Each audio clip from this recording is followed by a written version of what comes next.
ಪರಲೋಕ ಪಿತನೇ, ನಿನ್ನ ಅಪಾರ ಕೃಪೆಗೆ ಮತ್ತು ನಿನ್ನ ಮಗನಾದ ಯೇಸು ಕ್ರಿಸ್ತನಲ್ಲಿ ಕೊಟ್ಟ ರಕ್ಷಣೆಗೆ ಧನ್ಯವಾದಗಳು. ನೀನು ನಿನ್ನ ಮಕ್ಕಳಿಗೆ ಪವಿತ್ರಾತ್ಮನನ್ನು ಕೊಡುವೆನೆಂದು ವಾಗ್ದಾನ ಮಾಡಿರುವೆಯೆಂದು ನಂಬುತ್ತೇನೆ. ಆ ವಾಗ್ದಾನದಲ್ಲಿ ನನ್ನ ಹೃದಯವನ್ನು ತೆರೆದು ನನ್ನ ಮೇಲೆ ಪವಿತ್ರಾತ್ಮನು ಇಳಿಯುವಂತೆ ನಾನು ನಿನ್ನನ್ನು ಬೇಡಿಕೊಳ್ಳುತ್ತೇನೆ.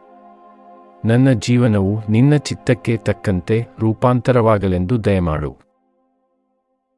ಪ್ರಭುವಾದ ಯೇಸುವೇ, ನನ್ನ ಹೃದಯವನ್ನು ಪಾಪದಿಂದ ಶುದ್ಧಿಗೊಳಿಸು. ನನ್ನನ್ನು ಬಂಧಿಸುವ ಅಂಧಕಾರದ ಸರಪಳಿಗಳನ್ನು ಮುರಿದು ನನ್ನನ್ನು ನಿನ್ನ ಆತ್ಮಕ್ಕೆ ಯೋಗ್ಯವಾದ ಪಾತ್ರೆಯನ್ನಾಗಿ ಮಾಡು. ನನ್ನ ಸ್ವಶಕ್ತಿಯಿಂದಲ್ಲ, ಪವಿತ್ರಾತ್ಮನ ಶಕ್ತಿಯಿಂದ ಬದುಕಲು ನೆರವು ನೀಡು.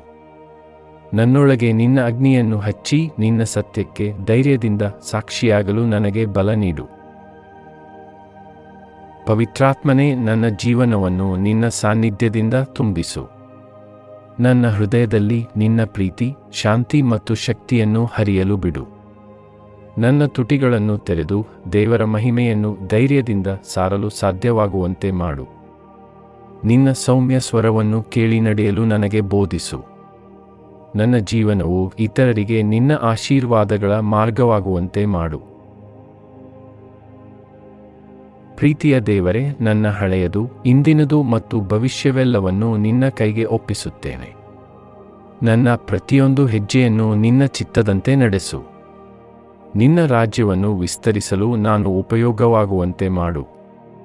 ನಿನ್ನ ಮಕ್ಕಳಿಗಾಗಿ ನೀಡಿದ ಪವಿತ್ರಾತ್ಮದ ದೀಕ್ಷೆಯ ವಾಗ್ದಾನವನ್ನು ನಾನು ನಂಬಿಕೆಯಿಂದ ಸ್ವೀಕರಿಸುತ್ತೇನೆ. ಮಹಿಮೆ, ಘನತೆ, ಸ್ತುತಿಗಳು ಎಲ್ಲವೂ ನಿನಗೆ ಸೇರಲಿ. ಶಕ್ತಿಯುತ ಯೇಸು ಕ್ರಿಸ್ತನ ನಾಮದಲ್ಲಿ ಪ್ರಾರ್ಥಿಸುತ್ತೇನೆ. ಆಮೆನ್.